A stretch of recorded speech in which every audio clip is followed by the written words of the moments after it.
नाज़रीन ग्रामी, अंदरूनी खबरों और तज्जियों की सबसे पहले वीडियोस देखने के लिए YouTube पर सबसे पहले खोजी टीवी सर्च किया करें, क्योंकि खोजी की टीम सबसे पहले खोज लगाती है। तो आइए चलकर आज की वीडियो का आगाज करते हैं। मुअज़्ज़िज़ दोस्तों, IMF ने इम्पोर्टेड हुकूमत की दुम पर पांव रख दिया है। अभी तक आलमी मालियाती इदारे से पाकिस्तान का कर्ज प्रोग्राम क्यों बहाल नहीं किया गया, इससे मुतल्लिक शोबाज सरकार की जानिब से मुसलसल झूठ बोला जा रहा था। असल हकीकत अब बेनकाब हुई है। आलमी इदारे की जानिब से सिर्फ शर्त आयद की गई थी कि हुकूमत अपने अलल्ले तलल्ले ख़त्म करे और आमदन में इजाफा करे। अब दूसरी और कड़ी शर्त सामने आ गई है। IMF ने भी NRO 2 बल्कि मदर ऑफ ऑल NROs की मुखालफत कर दी है, जिसके बाद नाअहल लीग की नींदें उड़ चुकी हैं। मुस्लिम लीग नून में इख्तिलाफात और लड़ाइयाँ जोर पकड़ रहे हैं। मिफ्ता इस्माइल और इसहाक डार के दरमियान पहले ही लफ्जी जंग जारी थी, अब इसमें ख्वाजा आसिफ भी कूद पड़े हैं। हुकूमत और इत्तेहादी जमातों के बाद अब मुस्लिम लीग नून के अंदर भी जूतियों में दाल बट रही है। IMF ने किस कानून की मुखालफत की है और क्या शर्त लगाई है? IMF के डू मोर के जवाब में इस हुकूमत ने नो मोर क्यों कहा? इस सारे माजरे पर आज की इसी वीडियो में तफसील के साथ बात की जाएगी। मुअज़्ज़िज़ दोस्तों, कर्ज प्रोग्राम की बहाली से मुतल्लिक जब भी हुकूमती अरकान से सवाल किया जाता तो कभी कहा जाता कि इंटरनेशनल मॉनेटरी फंड के हुक्काम ने पेट्रोल की कीमतें बढ़ाने का कहा है। कभी कहा गया कि तनख्वाहदार तबके को दी जाने वाली टैक्स छूट हटाने का मुतालबा किया गया है, तो कभी कहा गया कि बस हमें कर्ज की रकम मिलने वाली है। लेकिन ये सब इस हुकूमत की तरफ से झूठ खड़ा जा रहा था। जबरदस्ती के वज़ीर आज़म शहबाज शरीफ ने तो यहाँ तक कहा कि हमने IMF की तमाम शराइत मान ली हैं, अगर कोई नया मुतालबा सामने न आया तो हमें कर्ज की रकम मिल जाएगी। लेकिन हकीकत इसके बरक्स थी। खोजी टीवी के मुअज़्ज़िज़ दोस्तों, ये तो हम आपको पहले ही बता चुके हैं कि IMF हुकाम ने मिफ्ता इस्माइल की खूब क्लास ली थी कि आप तेल की कीमतें बढ़ाने का मलबा हमारे सर क्यों थोप रहे हैं। हमने तो कीमतें बढ़ाने का नहीं कहा था, हमने तो सिर्फ तजावीज़ दी थी कि अपने अखराजात कम करें और टैक्सेस लगाकर मजीद रकम हासिल करें ताकि बजट खसारा कम किया जा सके।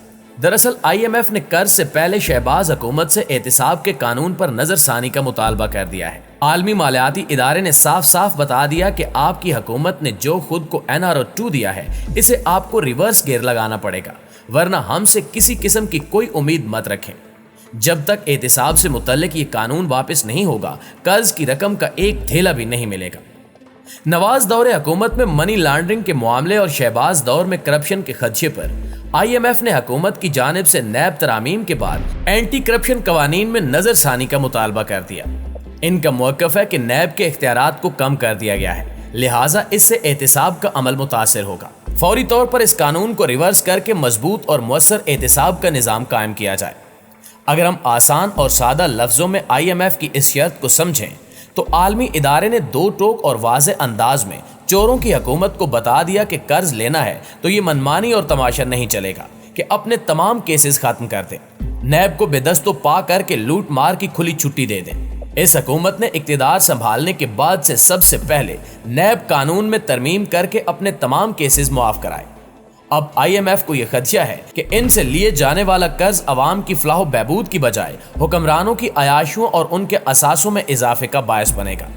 इसीलिए IMF ने NRO 2 पर फुल स्टॉप लगा दिया है। आलमी मालियाती इदारे ने जोर दिया है कि पाकिस्तान में निज़ाम एहतिसाब के इदारे को मुकम्मल आज़ाद और खुद मुख्तार किया जाए, ताकि वो इदारा चोरों को ना सिर्फ पकड़े बल्कि सजा भी दिलवा सके।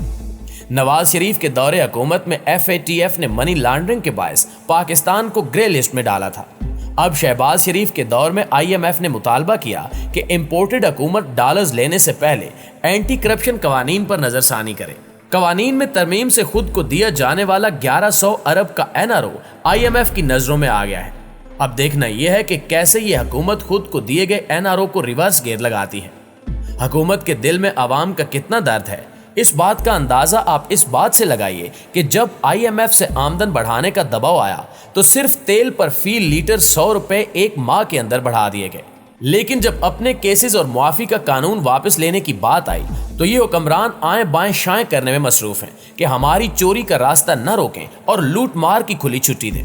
दोस्तों, एक तरफ तो IMF ने $1 अरब कर्ज की किस्त देने से पहले हुकूमत के हाथ पैर बांध दिए हैं। यही वजह है कि अब जलसों में लीगी क़यादत इनडायरेक्ट IMF को हदफ तनकीद बना रही है। गुज़श्ता रोज लाहौर में मरियम नवाज ने ज़िमनी इंतखाबात से पहले अवामी जलसे से खिताब किया।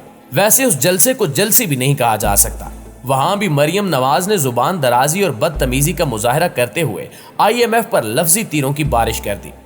مریم نواز کا کہنا تھا کہ پیٹرول کی قیمتیں ہمیں عمران خان کے IMF سے کیے گئے معاہدے کے باعث بڑھانا پڑی۔ IMF اب معاہدے کے لیے ناک سے لکیریں لگوا رہا ہے۔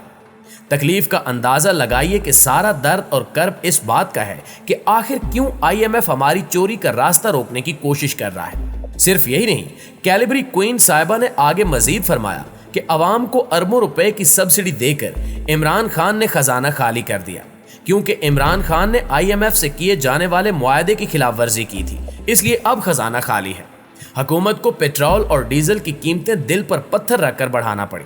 اب محترمہ سے کوئی پوچھے کہ بی بی دل پر پتھر رکھ کر خزانہ بھرنے کے لیے غربت، مہنگائی اور بے روزگاری کے ہاتھوں مجبور عوام پر ٹیکسز کا پہاڑ لاد دینے کی بجائے اپنے بیرون ملک پڑے اثاثے اگر پاکستان لے آئیں تو نہ صرف معیشت کو سہارا ملے گا بلکہ ہمارا قرضہ بھی کافی حد تک کام ہو جائے گا۔ مریم بی بی کی طبیعت پر عوام کو تیل کی قیمتوں میں عمران خان کے دور میں ملنے والا ریلیف بھی بہت زیادہ ناگوار گزرا۔ خود تو عوام کو مزید مہنگائی کی آگ میں جھونکنے میں مصروف ہیں، اور اگر کسی حکومت نے عوامی فلاح اور بہتری کے لیے کچھ اقدامات کیے ہیں تو اب انہیں اس پر بھی تکلیف ہو رہی ہے۔ پیارے ساتھیوں، صرف مریم نواز کو ہی تکلیف نہیں ہو رہی، کچھ اور لوگ بھی ہیں جنہیں بہت زیادہ تکلیف ہے، لیکن یہ تکلیف عوام کے لیے نہیں بلکہ پاور پالیٹکس کا معاملہ ہے۔ اتحادی حکومت قائم ہونے کے بعد نواز شریف کے منشی اسحاق ڈار کے پیٹ میں مروڑ اٹھنے لگے کہ مسلم لیگ نون کی حکومت اسحاق ڈار کے بغیر کیسے چل سکتی ہے۔ اب ان پر کیسز تھے، اس لیے براہ راست تو آ نہیں سکتے تھے۔ پہلے مفتاح اسماعیل کو وزیر خزانہ بنایا گیا، ان سے سارے مشکل فیصلے کرائے گئے، تیل کی قیمتیں بڑھائی گئیں، ٹیکسز لگوائے گئے، انہیں خوب گالیاں دلوا کر اب اسحاق ڈار صاحب بطور نجات دہندہ پاکستان واپسی کے لیے پر تولنے لگے ہیں۔ جیسے ہی اسحاق ڈار نے وطن واپسی کا اعلان کیا، یہاں موجود شہباز شریف گروپ میں کھلبلی مچ گئی۔ انہوں نے اپنی ہی پارٹی کے رہنما اسحاق ڈار کے خلاف خبریں پھیلانا شروع کر دی۔ جواب میں مریم نواز کی گالم گلوچ برگیڈ نے مفتاح اسماعیل اور شہباز گروپ کی ایسی تیسی کر کے رکھ دی۔ مفتاح اسماعیل اپنے خلاف گالیوں کے طوفان پر اس قدر دل برداشتہ تھے کہ وہ استعفیٰ دینے اور پارٹی چھوڑنے کی باتیں کرنے لگے، جس پر گزشتہ روز شہباز شریف کی ہدایت پر وزیر دفاع خواجہ آصف مفتاح اسماعیل کے دفاع میں سامنے آ گئے۔ خواجہ آصف نے کہا کہ مفتاح اسماعیل وزیر اعظم کی ٹیم کے محنتی ترین ارکان میں سے ایک ہیں، وہ ہر وقت سٹیک ہولڈرز کو دستیاب رہتے ہیں۔ خواجہ آصف نے بھی مریم نواز اور ان کی ٹیم پر وار کر دیا۔ اب بیچارے کھل کر یا نام لے کر تو شہزادی پر تنقید نہیں کر سکتے تھے، اس لیے ڈھکے چھپے لفظوں یا یوں کہہ لیں کہ شوگر کوٹڈ اور ہومیوپیتھک انداز میں اپنی لیڈر مریم نواز کو ہدف تنقید بنایا۔ خواجہ آصف نے کہا کہ بدقسمتی سے مفتاح اسماعیل پر مسلم لیگ نون کے اندر سے بھی تنقید ہوئی ہے، مگر اس وقت مفتاح اسماعیل کے ساتھ یکجہتی کا اظہار کرنے کی ضرورت ہے۔ شاہد خان عباسی بھی میدان میں آ گئے اور بولے کہ پاکستانی معیشت سے متعلق مفتاح اسماعیل کے علم کا پاکستانی سیاست میں اور کسی سے کوئی موازنہ نہیں ہے۔ مفتاح اسماعیل نے پاکستان کو دیوالیہ ہونے سے بچانے میں اہم ترین کردار ادا کیا ہے۔